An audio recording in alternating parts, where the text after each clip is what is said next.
Okay, hi everybody. Thanks for coming today. This is a recording of the workshop, Generative AI, Prompt Engineering, and Python. So I've recorded this workshop in the past, but I am re-recording it today. Today is September 29th, 2025, because I've changed the workshop quite a bit. But anyway, just as a quick introduction, this workshop is meant to show you various ways that you can use the powers of generative AI to complement your programming. And we'll be using Python today, but you can apply this to whatever language you're interested in. And you can do this to become more efficient, troubleshoot errors, learn about weak points, and automate tedious or annoying tasks. And in the workshop today, we're going to be using a couple examples that I've pulled from real world situations. I've worked with people here at UVA recently.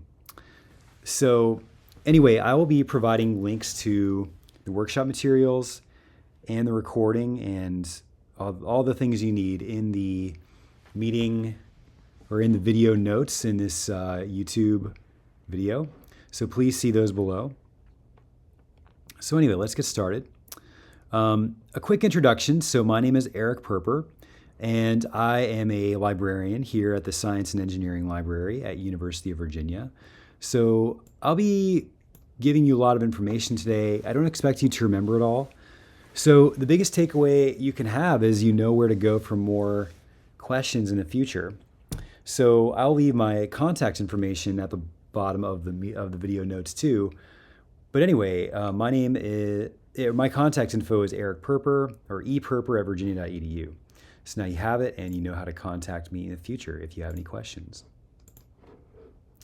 And then I'm also part of a group called Research Data Services, and we offer workshops at the beginning of every semester. And these are on technical subjects. So they're on things like programming, both in R and Python, statistical methods related workshops. We have an AI series of workshops, which this is one of today. And we have a whole calendar of workshops today, which I will provide a link to. But anyway, we provide all those together online. So there are various groups in the library and other places on campus that are offering workshops. In our shared calendar, you don't have to worry about who is offering the workshop. You can just sign up and they're all free. These are not for credit workshops. They are freely available to anybody to come and take. You don't even have to be a member of the university. And all the workshop materials and data is available there for you too. These upcoming workshops, these are time-stamped. So these are workshops that I offered in the fall 2025 semester. I'm doing this recording after the fact, so all these workshops have been given already. But if you'd like to look at these yourself later, I have recorded them. And anyway, I do an intro to Python series of workshops. I also do an AI series of workshops. So I taught one on how to download and install large language models locally on your own computer. I did general prompt engineering, which was not technical at all. There was no programming related. And then this is AI prompt engineering plus programming in Python. So I included that in both the Python series of workshops and the AI series of workshops. And I imagine if you come to this workshop, I imagine if you come to this workshop, you at least have some experience or at least an interest in generative artificial intelligence. But I'll just do a very quick overview. Basically, generative AI refers to a class of artificial intelligence models that have the ability to generate new content. And that new content can be images, text, audio, or other types of data. And these models are trained on large data sets and learn to understand patterns and structures within the data. So this allows them to create that new content. A prominent example of this is the GPT model. So if you're familiar with ChatGPT, GPT stands for Generative Pre-trained Transformer, and that is their underlying large language model, which they use to power. Excuse me, I have the yawns after lunch today. They use the GPT model to power their ChatGPT service. And OpenAI is the company that provides this product. I won't go into OpenAI or anything like that today, but that's just a very, very quick overview of generative AI. Today we're going to be using Microsoft Copilot, but you can do the same exercise in ChatGPT, Copilot, Claude, Gemini, whatever AI, a generative AI service you might like to use. You can apply what I'm doing today to that. So, as I said, we're going to be using Microsoft Copilot today because that's the generative AI tool we have available to us here at UVA. But you don't have to use that. You can use many others. This is not specific to Copilot. I do have some links to AI use guidelines, FAQs, etc. here at the University of Virginia. And these are evolving over time. So since ChatGPT hit the scene in late 2022, there was a lot of reaction. Oh, this is terrible. I'm yawning so much. There was a lot of hand-wringing and concerns in academia that this might be the end of learning, this might be the end of academia, etc. Anyway, the university is providing general guidelines and FAQs, which I have a few of those linked to here. And then in this section, AI resources at UVA, I've got a link to UVA Copilot. Again, because UVA is a Microsoft campus, Copilot is the AI tool that they provide, and we have an officially licensed version of that here for us to use at UVA. And I'll talk some more about that later when we get into it. Okay, so I'm going to start with some caveats before we get into writing code and stuff like that today. So first of all, don't trust AI's output blindly. I feel like in the news every day or almost every day, I see some horror story of AI gone wrong. So people that have trusted AI for things that they shouldn't have relied on it for completely. But in general, there always needs to be a human in the loop when you're making a decision. And AI can help guide you towards a decision, but you should not trust it blindly, and you should always follow up on the information that it gives you to make sure that it's factual, etc. So situations where you don't want to trust AI include factual situations. It may not always provide accurate or up-to-date information. It does not have real-time awareness. So whenever the large language model was trained, there's a date that it does not know anything that happened since then. There are biases built into these large language models, and that's based on the training data that was fed into it. So be cautious when relying on the model for sensitive or controversial topics. Anything related to legal matters, content generated by GPT or any other model may not comply with legal or regulatory standards. Sensitive personal or confidential information. If you have sensitive data, please do not put it into one of these AI tools such as ChatGPT or Copilot. Also, be aware of how they might be using your personal information. I'll talk briefly on that when we get into Copilot later today, but because there are some safeguards for your personal info, but just be careful when you're putting in personal information and do not use sensitive data. When you're making a critical decision, you can use AI's output as some input and guidance, but there always needs to be a final decision made by a human evaluating all the potential factors and things like that. So this is a little more focused on programming specific. Well, this is focused on programming specific, but so this is a one-off workshop. This is not a learn a program type series of workshops, or it's not a 4-credit class at a university or something like that. In my opinion, generative AI is not a substitute for learning how to program.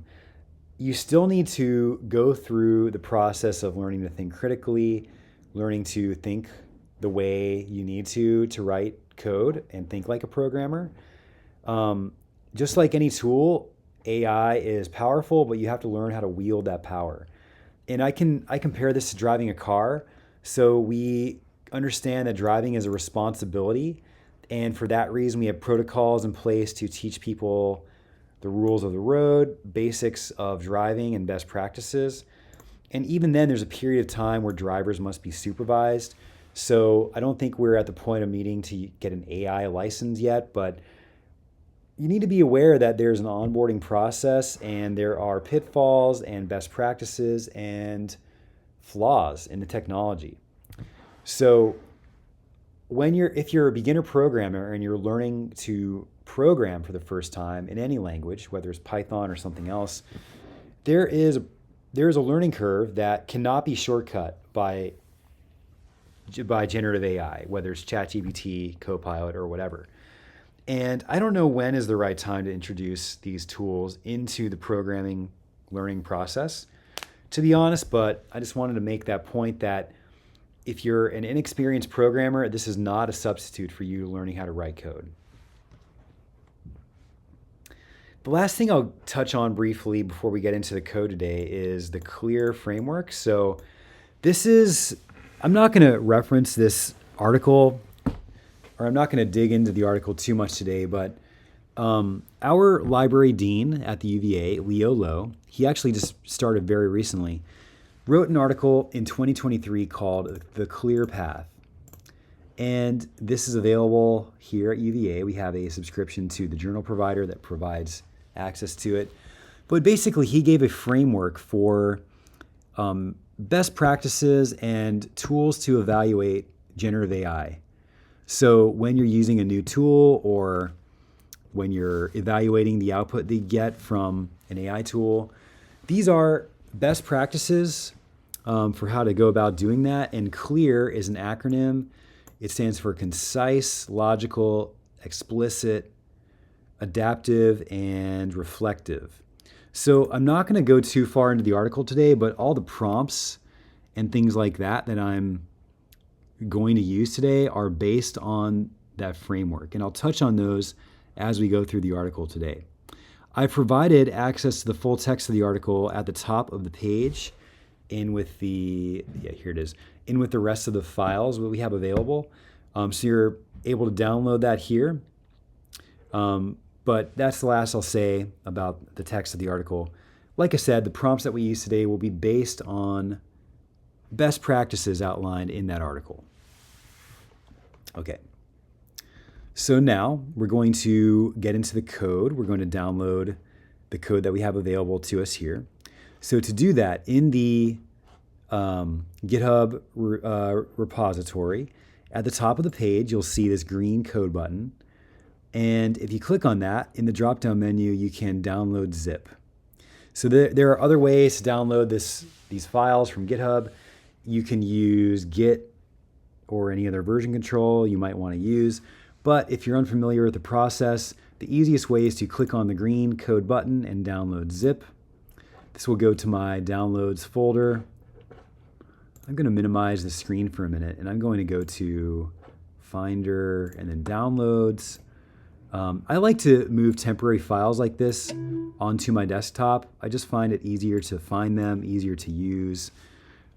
So I will. This has a number on it because I've been using these files lately. But I'm going to delete that name, and I'm going to unzip the folder. So to do that, you can just double click. And then you see it unzipped the folder and is available here for me on the desktop. Again, you could do this in your downloads folder or wherever else you like to save things. I'm on a Mac, but you can also unzip this by right-clicking, and you can do open with. Or if you're on a PC, you can right-click and extract, or extract all, extract here, something like that. So these are all the same files that you'll see in the GitHub repository. We have a couple data files that we'll be reading today. We have that prompt or clear path article as a PDF file. And then we have this file here, Python GenAI.ipynb. That's the file with our code that we'll be using today. Okay, so next we'll be using Jupyter Notebooks, or well, Jupyter Lab to run the code today. You can also use Jupyter Notebook. So to do that, I'm going to open Anaconda.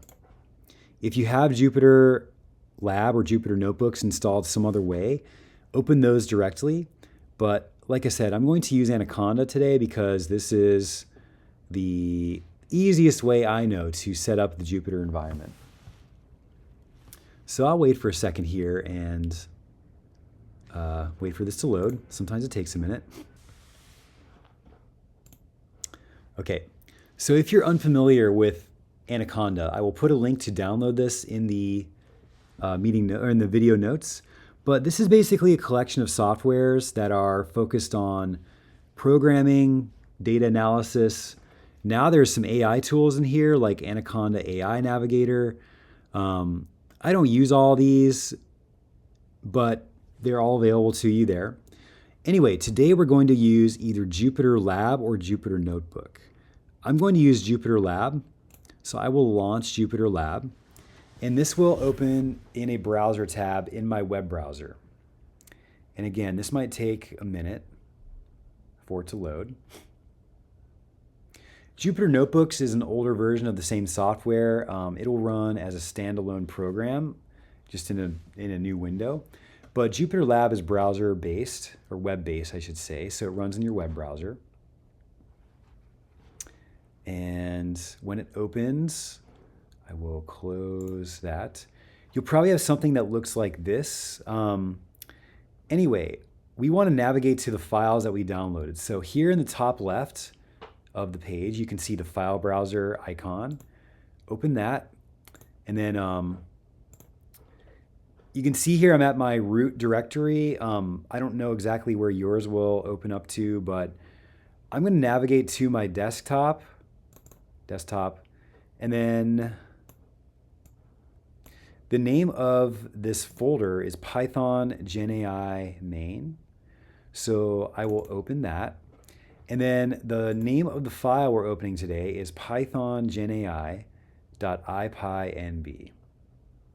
Okay, so open that file. And then I will minimize the what's this called? The folder or the file browser on the left. Close these other tabs. Let me take a quick look through here to see that it is correct. Yes, it is. Okay, cool. So anyway, this is what Jupyter Notebook or Jupyter Labs looks like. I use them interchangeably because they're basically the same thing as far as I can tell. Just a real quick tutorial of how to run or how to use a Jupyter Lab file. I think of them like an interactive blog post. I know a lot of people here at UVA and probably other universities use these in lab groups, for example.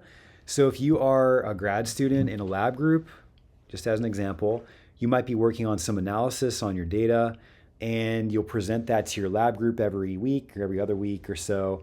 And this is a really nice way to give some context to your code. So we have these gray code cells here, and then some text in between them to explain what's going on. So the way this will work today is we're going to go top to bottom, and I'm going to walk you through the scenarios that we're doing today, and then we will write some code. We'll use the generative AI to write the code, and so on. So the way we run the code in these cells is to click in a cell, and you can either press the play button or the run button here at the top. It looks like the play button on an old school VCR player. And then when you're running that, you might have seen it turn to a star real quickly while the cell was running.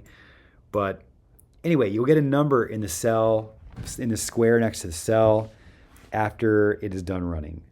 You can also click in the cell and do Shift Enter or Shift Return if you're on a Mac. This first cell here is probably not necessary to run. This is just in case you do not have the associated libraries installed.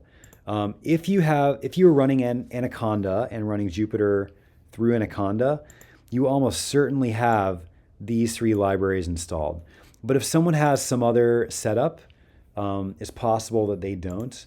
So if you ran this second cell and you got some error messages saying these modules are not available or these are not installed or something like that, go ahead and run the first cell and it will install these three libraries for you.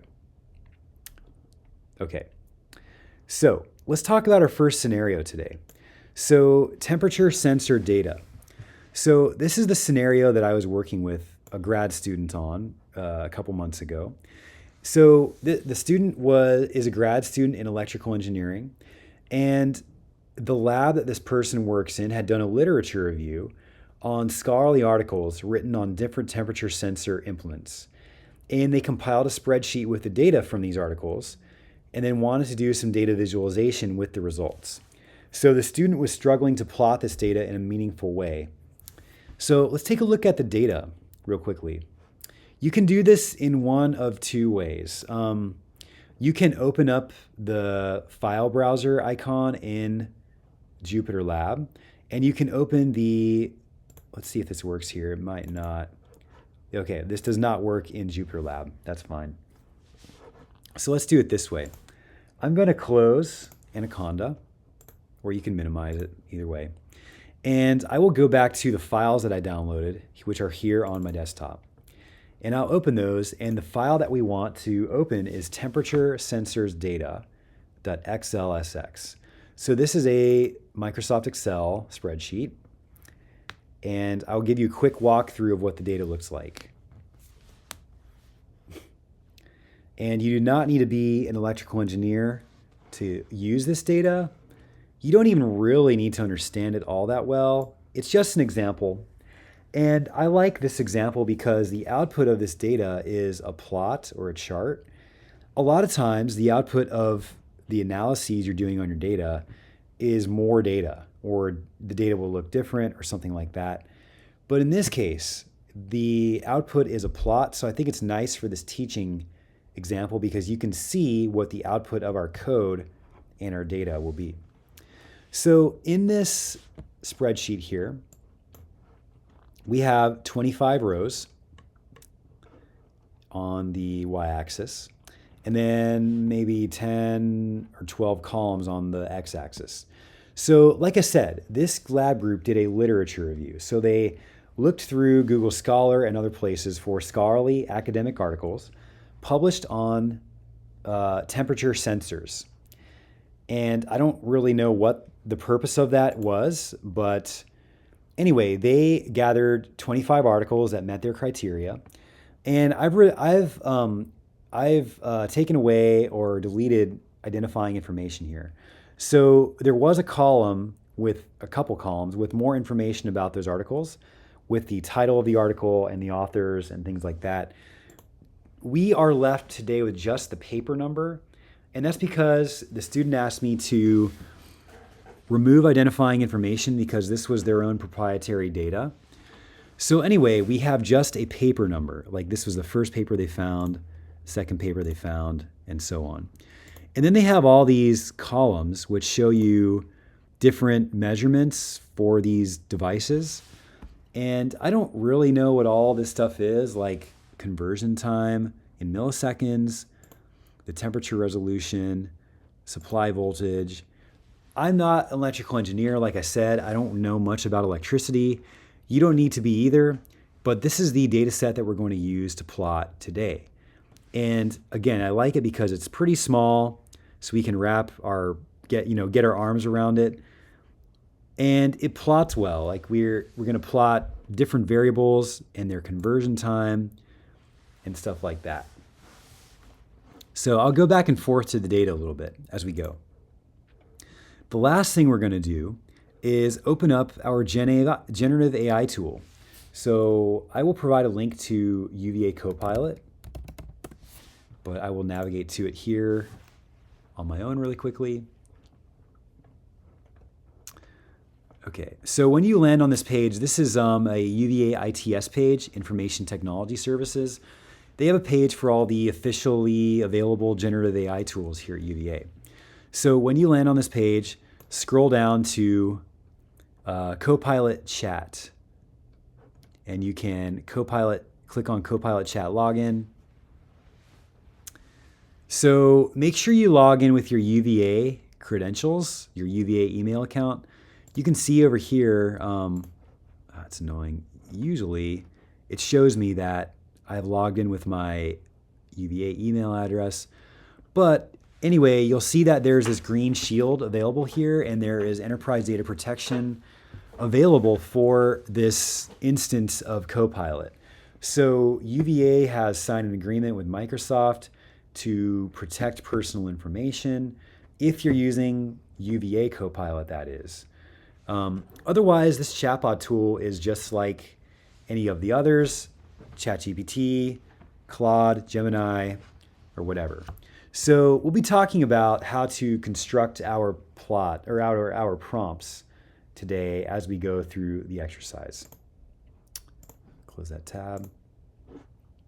Okay, so let's go here. Step one of our code is to install and import any libraries we might need. So this is something that almost every bit of code will have, every program or every script. At the top, you'll have the libraries that you need. So today we're using mostly just the pandas and matplotlib libraries. These are common data analysis and plotting libraries that you'll see widely used if you're working with data. Step two, we're going to load the data. So this is the file that we are reading that I just showed you, the temperature sensors data, temperature sensors data file. And this is all the code that we had to start with. The person that I was working with, all we really knew how to do was to read the data set, and then we had to figure out the rest on our own from there. So let's run this cell as well. We're just importing this data into a data frame called DF. So now let's take a look at the data. I recommend now, well, we already did that. So I showed you the data set that we're going to use really quickly. So we wanted to plot the data, and in order to understand it. So now let's turn to our prompting with the AI tool. So the first thing we want to do is make a scatter plot of the data with supply voltage on the x-axis and conversion time on the y-axis. So let's go back to the data set real quickly. So like I said, supply voltage will be on the, which axis? X-axis, and conversion time, so supply voltage, conversion time will be on the y-axis. So we're just going to plot these points on the map. And things to keep in mind when we're doing this. So first of all, we're going to want to load the data set into the AI chatbot. The rest of these, we want to be specific about what we tell the AI to do. So we want to tell the AI specifically which languages and libraries, if you know them, to use. So today we're going to be using Python, first of all, that's the language we're using. And we're using the pandas, matplotlib, and maybe the NumPy library. And you want to tell it how the output should look. So for example, I want the supply voltage column on the x-axis and the conversion time column on the y-axis. And then specifically ask for the code to do this. So this is a quirk of Copilot, and it's kind of annoying. Copilot tends to not give you the code unless you specifically ask for it. So my first example prompt here would be load the dataset as a Python pandas data frame, use the matplotlib library to plot the dataset with supply voltage on the x-axis and conversion time on the y-axis, and show the code to do this. So I'm going to copy this prompt and go back to Copilot, and I'll paste that in there. And then the last step, just remember, we need to upload this file that we're using so that it knows, so that the generative AI knows the context of what we're doing, of what we're working with. So you can click on the plus here, and then I will upload images and files.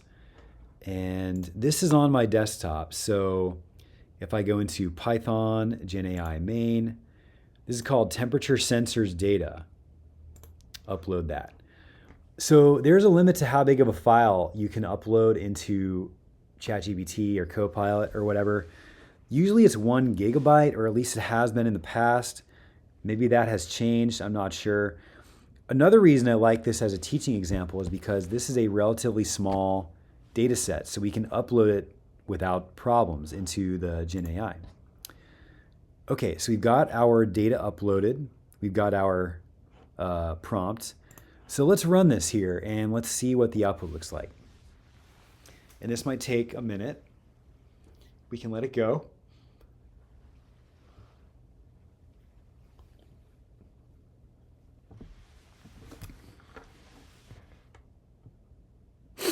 And it's giving us some commentary as it goes. I don't really care that or what these are. I just want to see the end result for now.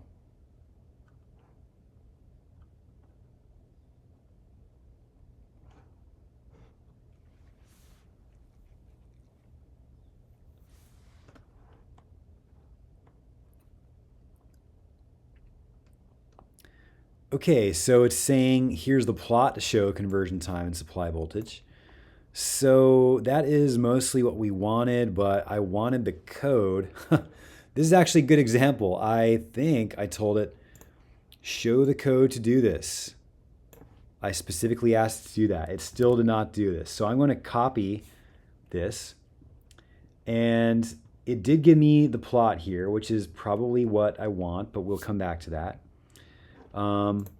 So anyway, I show me the Python code used to make the plot above.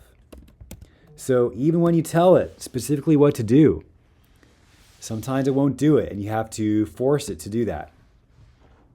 Okay, so I asked it, show me the code, the Python code used to make the plot above. And so now it's giving me a code snippet. Okay. So I'm going to copy this code and we're going to look at it in Jupyter before we look at it here. So, okay, I copied this code snippet and we're going to go here to our empty code cell and you can add some, add some more lines if you want.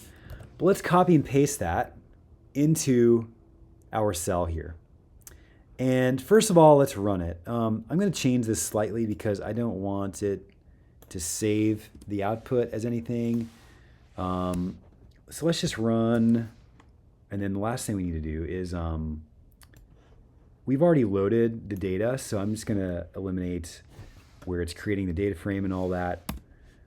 But anyway, let's run this here. And let's see what the output looks like. I'll make my screen slightly smaller. So first of all, I'm just checking to make sure that it did generally what I asked it to. Okay, supply voltage is on the x-axis. Is that what I wanted? Yes, supply voltage on the x-axis. Conversion time on the y-axis. Yes. So we've got a bunch of dots on the map or on the plot, which is good. As far as the lead or the scales go, so between 0.5 and 2.5 on the x-axis, let's take a look at the data again now to make sure that it's within the bounds of what it probably should be. So this is the supply voltage column. So if I highlight that column, it looks like these numbers are small, 0.95, and these are in volts. These are measured in volts. So yeah, 3.3 looks like the biggest value that I can see in that column. Okay. And then conversion time in milliseconds. Again, so this is the conversion time column. Let's take a look at that. So it looks like the values, this is an interesting column, which we'll come back to later. the values range between something very small, like 0.00213, and then up to, I don't know, there's 300, 839. So there's quite a range in values of milliseconds conversion time. Okay, the rest of this we'll come back to, but it looks like it's generally within the bounds of what it should look like. It did add some legends, like a title, y-axis legend, or y-axis label, I should say, x-axis label. We can expand on this as we go. Okay, so now, what do I have next?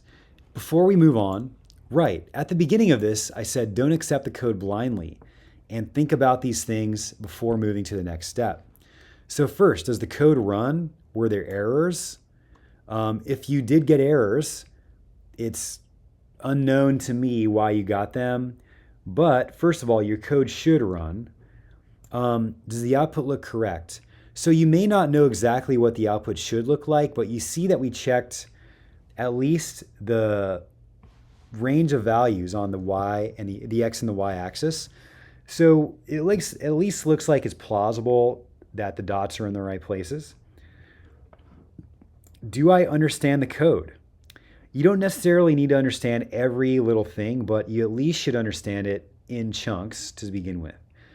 So let's take a look at the code real quickly. The GenAI did give some comments as to what it's doing here, and it did that in chunks of code. So first of all, it's assigning different column headers to these columns. For example, the second chunk of code, converting columns to numeric values, coercing errors. I'm going to come back to that in just a minute. This bottom section is creating the plot. So let's say for a minute here, I was unsure what this means. So converting the columns to numeric and coercing errors. So I'm going to take an educated guess here and say that all this data is, so first of all, this is an Excel data file. It's an XLSX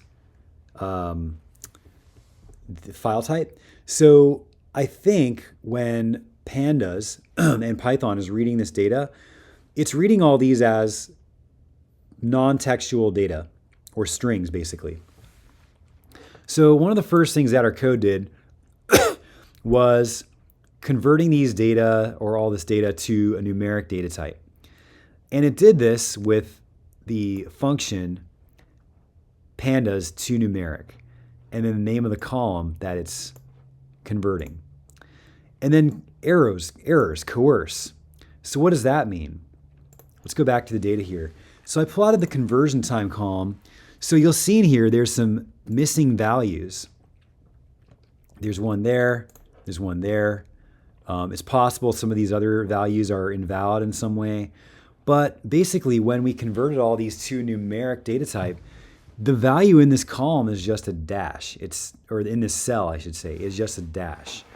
That's not a numeric data type, and Python pandas cannot convert that to a number because it's not a valid argument. So basically what it's doing here is it's just sort of glossing over those in a controlled way. It's saying, if there's an error with some of the values, just skip it, I think. But let's say you didn't understand this code here. So one thing you could do is copy these lines of code. So let's copy those. Let's go back to our AI and let's follow up on that. I don't understand the following lines of code. Can you can you tell me more about that? About them. And then I'll copy and paste these lines of code in there. So if you don't understand the code, at least in chunks, you need to follow up on it like this, because otherwise you don't understand the logic of what's going on in your code. So this is telling me here, these two lines of code are used to convert data in specific columns to a numeric format, which is essential for plotting and analysis, okay? So each line of code, What PD2 numeric does, it tries to convert the values in the specified columns to numbers, integers or floats. If a value cannot be converted, so like this dash in there, it will be handled based on the errors parameter. So right, there's some data in there that is invalid. It can't be converted to a numeric data type, just like this dash that we saw earlier. What does coerce means? Basically, if it can't be converted to a number, it will be replaced with nan, which is a specific value or special value for not a number, and it is just a missing data type thing. It allows you to skip those bad values without getting an error and disrupting your code. So that's just an example of what you should do if you are unfamiliar with the code, if you're not sure about the output that it gives you. Other things to consider is the code commented and documented. There is a little bit of commenting going on here. It's explaining these comments for the cells below it. There's no doc strings or anything like that. So it could be commented better, especially if you don't understand the lines of code. And then, does the code handle exceptions, edge cases, bad data, and so on? Which we talked about that a little bit. We have that coerce feature of the toNumeric function. So let's move on. Let's plot the data with labels now. So we got a plot, but we don't know which paper goes with each dot.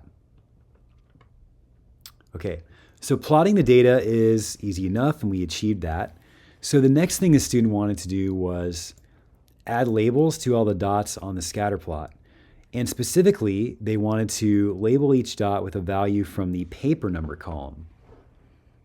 So let's go back to our data. So again, we have this paper number column, and this is an identifier for which dot belongs to which row of the data here. So we want to add a label of 1, 2, 3, 4, and so on, according to the dot it corresponds to. So question 2, how to make the same plot but label the points on the plot with the corresponding value in the paper number column. So here, I don't give you the prompt, but I just say, what would be your prompt now? So I'll pause for a minute, and you can pause the video if you're doing this yourself. And think about, what should your prompt be to get the desired output?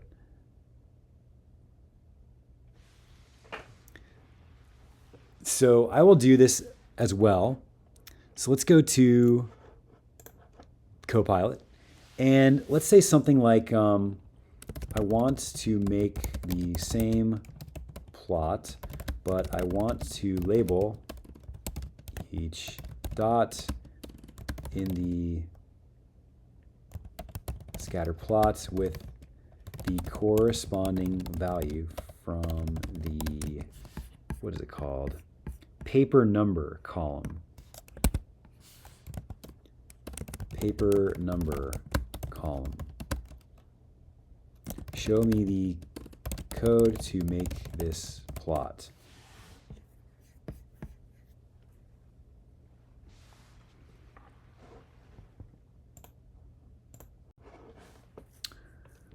Okay, so let's see what we get here.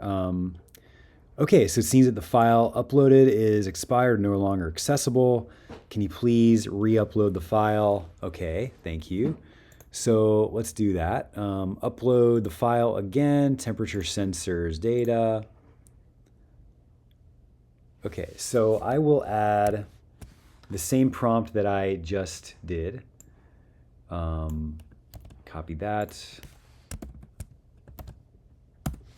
So this is a quirk of Copilot again. It tends to not have a very good memory. In my experience, ChatGPT will remember that file that was uploaded for quite a while. Copilot has a short memory, which is kind of annoying, but it is what it is. If you can upload it again and again if you need to, the file that you're working with, that is. Okay, so it's telling me more about what it's doing. Okay, so it did give me a plot with the numbers next to the dots. Again, it did not give me the code. That is annoying again. So please give me the code used to make the previous prompt. Whoops. Please give me the, oops, I should have said the previous plot, but let's see if it's smart enough to know what it's doing. Okay, so here's the full Python code to generate the labeled scatter plot from your Excel file. Okay, so let's copy this again. Copy, and let's go to, here we go, back to Jupyter. So I will copy and paste that inside. And let's run this first to see what we get as a result. Okay, so we did get a plot, and there are labels on the dots. You see this is paper number 23, 21, 25, 8, and so on. Some of these are clustered together down here, which we will work on later. So that appears to be correct. It looks like the dots are pretty much as they were. So let's follow up on that code again. So the code is definitely more complex than the first. And one of the tricky parts of it is how the labels are created. So you might have gotten some code that looks like this below. I took a really quick look at the code, but it's not quite the same as I had gotten in the past. Anyway, they give you a comment about how the labels are added to each point. And what they're doing is basically looping over all the different points. So this is a little bit more complicated here, right? So for I in range, the length of X. Well, first of all, we've got to understand what is X. That's the supply voltage column. So it's looping over all the items in the supply voltage column. And then it's plotting the text. So iloc, x.iloc, y.iloc, what is all that? So again, you should follow up on this code and ask, what is this doing? If you don't understand it. So let's do that again. I'm going to copy those lines of code that I want to follow up on. And let's say, please explain these lines of code further.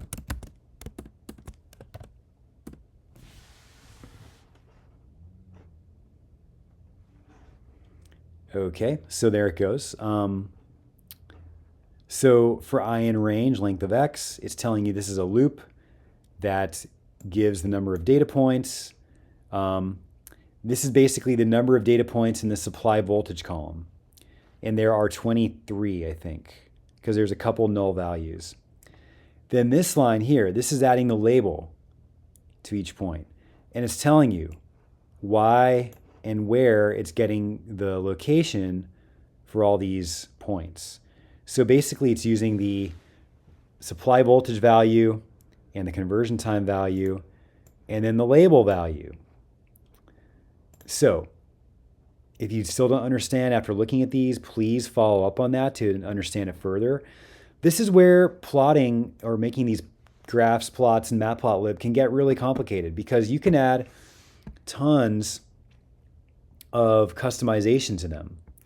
And it gets pretty complicated what the code is doing by the end of it. Okay, so this appears to be correct, at least for now. It's not perfect. This is still messy. It's got overlapping labels and stuff like that in here. Okay, so again, I said, do you understand what's going on here? If you don't, how would you follow up on that? So for another example prompt of one to follow up on, further explain the section in which the labels are created. And you can copy and paste this. What Walk me through the code line by line with comments. So that's just one example of a way you can follow up on that. So question 3, let's make this a little bit bigger here so I can read it. So after looking more closely at the conversion time column, you'll see that there's a big range of values. And we did look at that earlier. There's a range of values between conversion time, between 0.00213 and 839. So that's quite a big range of values. So in the plot, a lot of these dots look like they have a value of basically 0. So looking at the data in the spreadsheet, this is not true. The student that I was working with suggested to use a logarithmic scale on the y-axis. Honestly, I didn't really know much about that or what it meant. And so let's walk through that process of how to look at it and figure it out together. So a logarithmic scale. So like I said, if we go, where are we? If we look at this, right, like I said, a lot of these dots are basically just on the 0 line, which these values are not 0, they just are close to 0, especially because we've got a range of values from very small to 839 up here. Okay, so how do we distinguish better between all these dots down here that are low values? So one answer could be a logarithmic scale. And the student had some idea that this is the way it could be done. I didn't, and I didn't really know much about what that meant. So let's first see if we can learn more about what a logarithmic scale is. Tell more about what a logarithmic scale is. Please provide links to your sources. Okay, so again, this goes back to not accepting AI's output blindly. I want some information about what a logarithmic scale is, but I also want it to give me links to where it got that information from the internet, ideally. So a logarithmic scale is a nonlinear scale used for plotting data that spans several orders of magnitude. And instead of increasing the scale by equal increments, which we have currently, a logarithmic scale increases by factors, typically by the power of 10, making it especially useful for visualizing data with exponential growth. So it's telling me information about a logarithmic scale. In my experience, the AI's output will be generally right. You know, it might miss some details, it might not be completely factual. But at least for this example of learning some basics of this concept, it's probably okay. And let's scroll down here. I asked it to give me, oh yeah, here we go. Here's some sources for more information. We can look at those in a minute. So anyway, it's telling me that this is used for, instead of equal increments on an axis, it's going to increase those by orders of magnitude. So anyway, it's giving me some information about this here. And there's a key point that it mentions. Logarithmic scales are widely used in fields where data varies exponentially or spans a wide range. And these are a few examples of that here. Ours is not really one of those, but we do have data that spans a wide range. The visual benefits. So it can either help compress large ranges of data into a manageable visual format, or it makes exponential growth appear linear. That's a little bit of what, I'm sorry. We're kind of more interested in this third point here. Useful for comparing rates of change rather than absolute differences.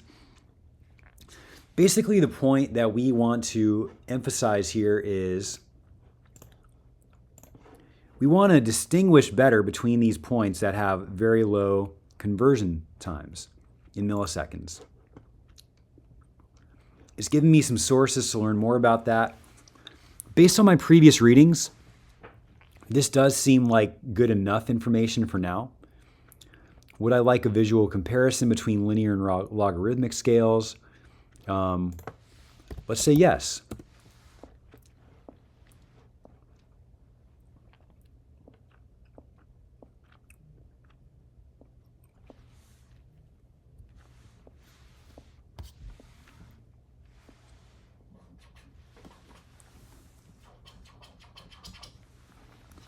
Okay, so here's a visual comparison between linear and logarithmic scales using power of tens. So the blue line grows exponentially, and the orange line is data plotted on a logarithmic scale showing a straight line. Okay, so this isn't actually my favorite example. I'm going to cut this out. Anyway, let's go back here. So what I'm going to ask it now is, in this plot, I want to distinguish these values in particular a little bit better. So let's see if we can get this to plot on a logarithmic scale to make it look a little cleaner. Okay, so first of all, let's upload our file again. This is temperature sensors data. In this file, I want to plot the conversion time on the Y, supply voltage on the X, conversion time column on the Y axis, and sorry, what was it? Supply voltage column on the X axis. I want to plot using Python, Pandas, and Matplotlib. I want to label each point with the corresponding value from the paper number column.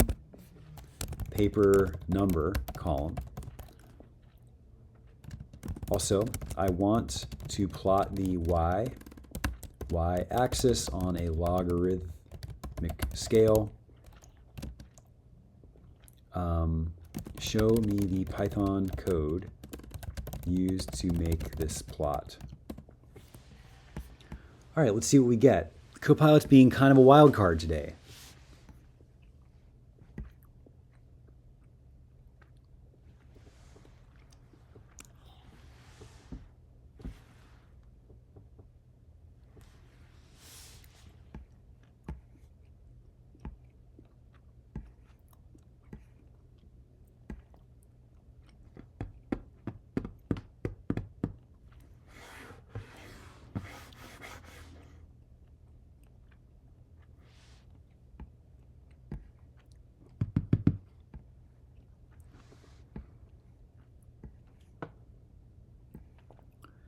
Okay, so this is annoying again. It's not giving me it's giving me the plot, but not the code to do it.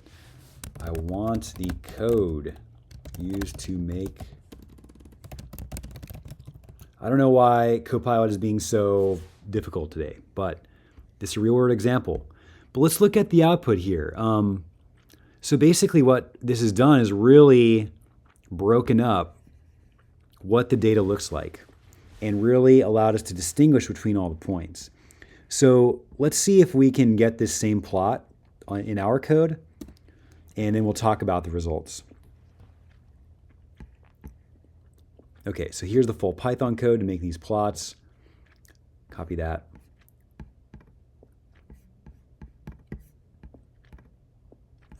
Yeah, here we are.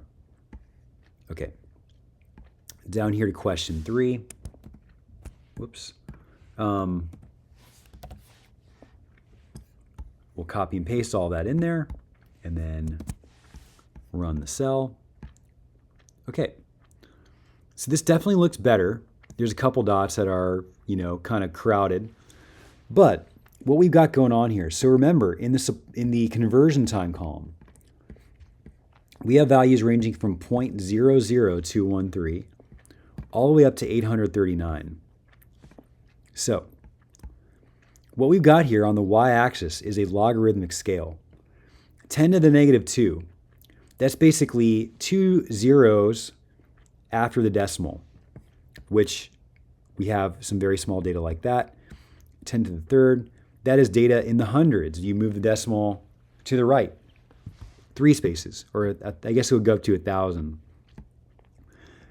Anyway, all the other data is there in between. So you see, this is not a linear scale, it's a logarithmic scale. And the purpose of this is to spread out our dots somewhat. However, you can see that it is a little bit misleading. You can see in previous plots that, for example, number 8 had a much slower, I guess, conversion time because it was 800 milliseconds rather than 0.002 milliseconds for one of these other papers. So if you were presenting this in a paper or to your advisor or to a colleague or whoever, you would need to make that very clear that this y-axis is presented on a log scale, which it looks like there's a label on the y-axis for that. Again, all the caveats that we had talked about earlier apply, such as, do you understand the code? Looks like there's a simple function in Matplotlib called y-scale log that allows you to very easily make a logarithmic scale on the x or the y-axis. Anyway, if you do not understand the code, please follow up on that. You can also change these legends and labels if you need to, etc. You could change the location of the dots. You could move them, or the labels, I should say. You could move the labels above the dots, left of the dots. I guess the default is just sort of top right of the dot. And even still, some of these dots are close together. You could format the label again so that it's just 1 instead of 1.0, or 19 instead of 19.0, etc. So that is our conclusion for the first example. I'm just going to introduce the second example and then leave you to that yourself. I don't want to spoil all the fun. I'm just going to introduce this project, like I said. So this is another example of a project I worked on with a graduate student in environmental science over the course of the summer 2025. So this is a very slimmed down data set from the original, and we're just focusing on the last part of the process that I was working with this student on, which is data visualization. So the original data set was daily readings from a research site in Wisconsin, and they're taking soil samples and capturing measurements of many different chemical elements in the soil. So this is time series data, meaning there was a daily measurement taken over the course of several months. Okay, let's take a look at the data set. So this data set is called Soil Elements Time Series, and I've given it to you as a CSV file. Let's open it up real quickly.